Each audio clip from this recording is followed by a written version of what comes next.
आज की इस वीडियो में हम बात करने वाले हैं अंशों के लेखे से संबंधित जो महत्वपूर्ण क्वेश्चन होते हैं वो किस प्रकार से हल किए जाते हैं।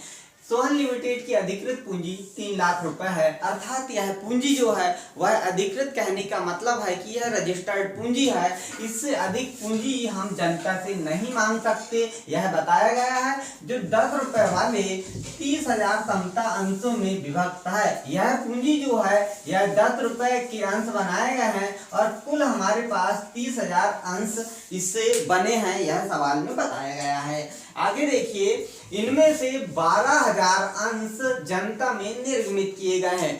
जो जनता में राशि प्राप्त करने के लिए निकाले गए हैं वो सिर्फ 12,000 अंश निकाले गए हैं।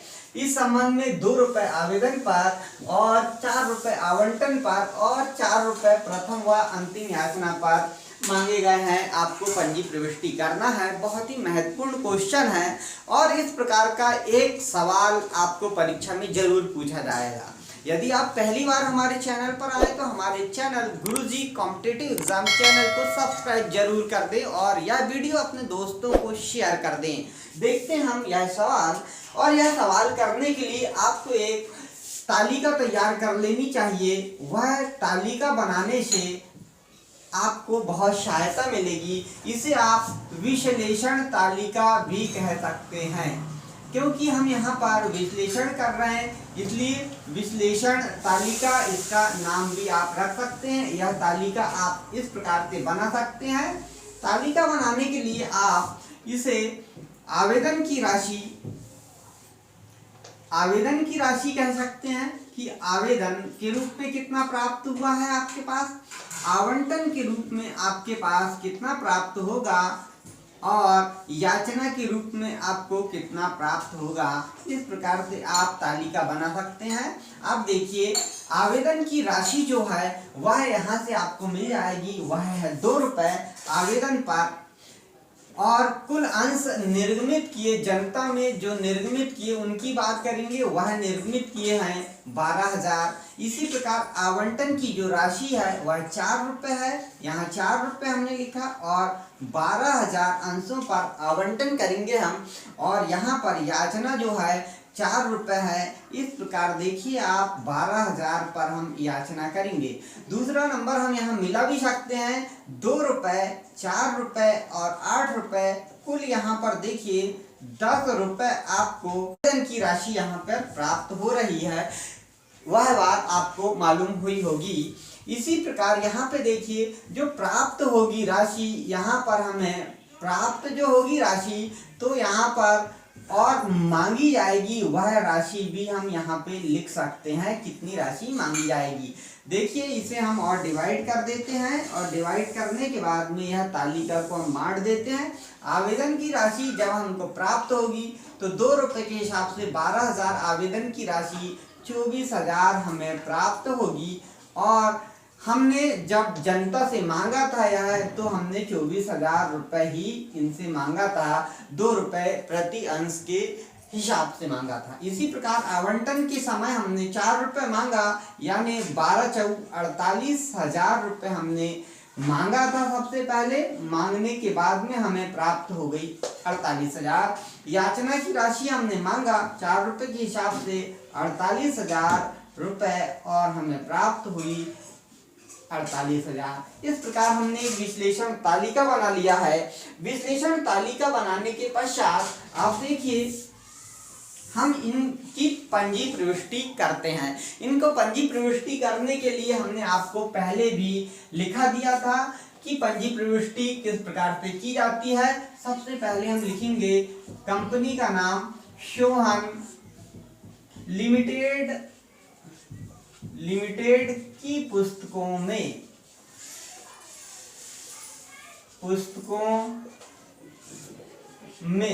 सोहन लिमिटेड की पुस्तकों में पंजी प्रविष्टि या प्रविष्टियां, पंजी प्रविष्टियां, और पंजी प्रविष्टि के जो कॉलम होते हैं वो आपको भी मालूम है, आप कक्षा 11वीं से उन्हें पढ़ते आ रहे हैं। बहुत ध्यान से देखें, यह क्वेश्चन बहुत ही महत्वपूर्ण है। पहला कॉलम हो जाता है हमारा दिनांक का, दूसरा यहाँ पर विवरण का कॉलम है, और इसके बाद में आप देखेंगे यहाँ पे विवरण के बाद में खाता पृष्ठ लिखा जाता है, और डेबिट और क्रेडिट की राशि हम यहाँ पे अलग अलग कॉलम बनाकर लिख देते हैं। डेबिट राशि और क्रेडिट राशि, दो राशियों को लिखा जाता है। इस प्रकार से हमने यहाँ पे जो पंजी प्रविष्टि के 5 कॉलम बनाए हैं, इनमें लेखा जो किया जाता है वह लेखा करने का तरीका सबसे पहले आवेदन राशि से स्टार्ट करते हैं। और जब आवेदन राशि यहाँ पे हमें प्राप्त होती है, क्योंकि बैंक के माध्यम से हमें प्राप्त होती है, तो हम प्रविष्टि करते हैं यहाँ पर बैंक खाता डेबिट करते हैं, बैंक खाता डेबिट। और जो आवेदन की राशि प्राप्त हुई है, इसीलिए हम लिखते हैं अंश आवेदन खाते से, अंश आवेदन खाते से।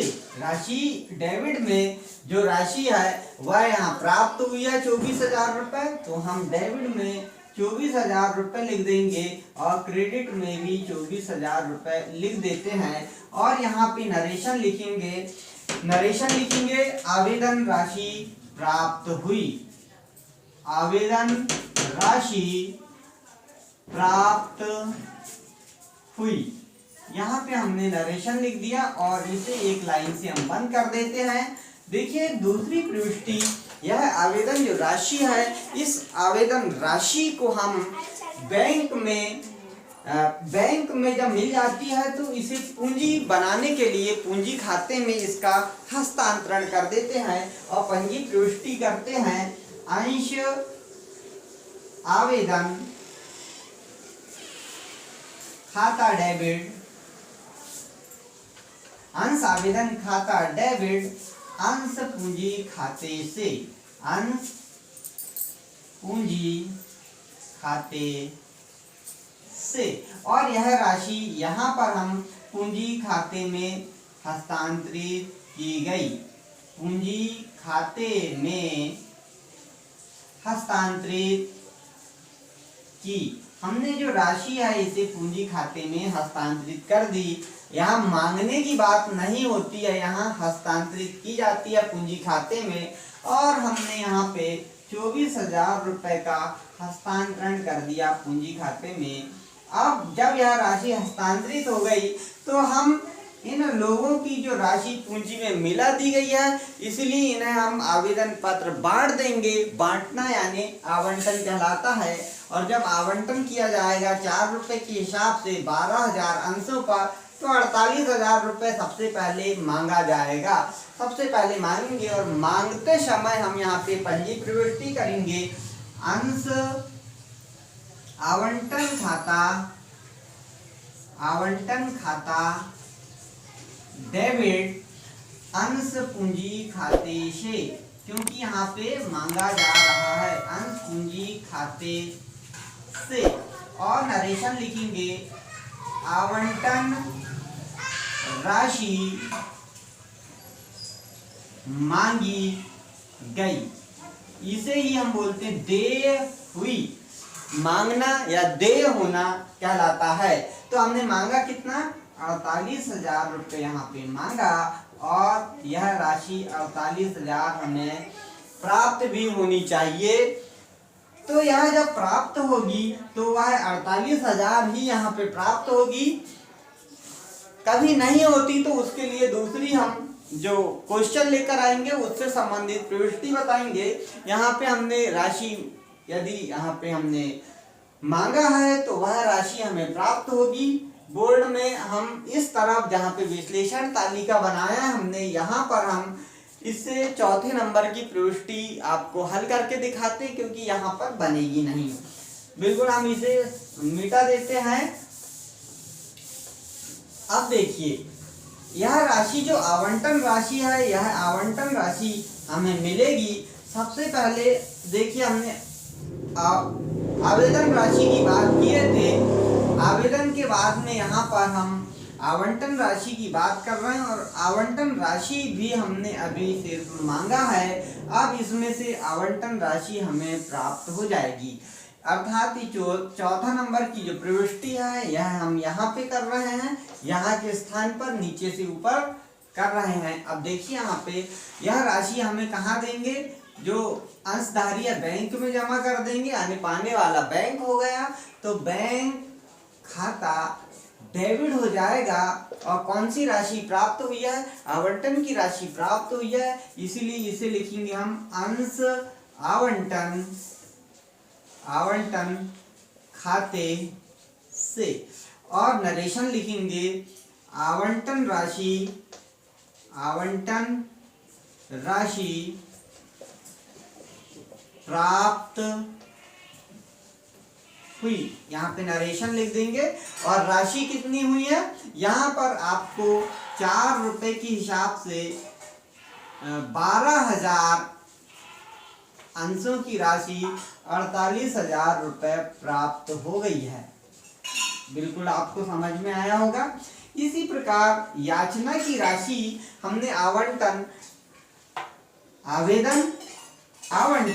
यहाँ पे याचना की बात करते हैं और याचना राशि भी सबसे पहले मांगी जाएगी। और जब याचना राशि मांगी जाएगी तो हम यहाँ पे पंजी प्रविष्टि करेंगे, अंश प्रथम व अंतिम याचना खाता डेबिट अंश पूंजी खाते से, अंश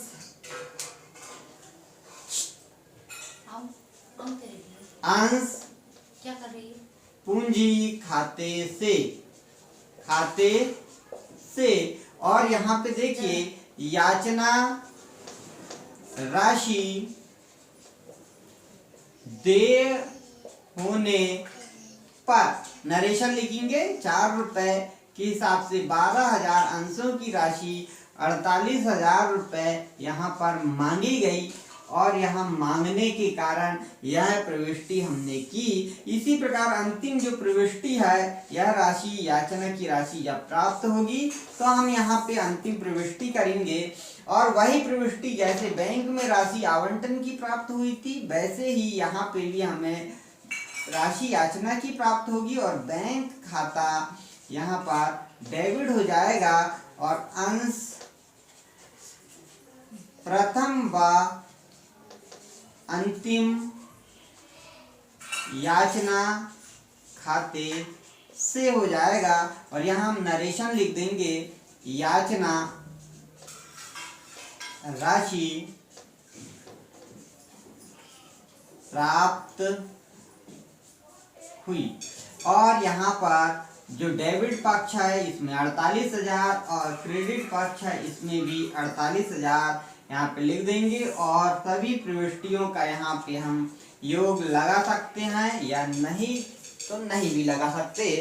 इस प्रकार से यह क्वेश्चन पूरा होता है और यहाँ पे यह क्वेश्चन पूछा जाता है। बहुत ही महत्वपूर्ण क्वेश्चन है, लगभग 4 या 5 नंबर का ये प्रश्न बिल्कुल आता है, इसलिए वीडियो को पूरा देखें और छोड़ के बिल्कुल ना जाएं और अपने दोस्तों को शेयर करना बिल्कुल ना भूलें। आज के लिए इस वीडियो में इतना ही, मिलते हैं अगले टॉपिक को लेकर नए वीडियो में, तब तक के लिए सभी को नमस्कार।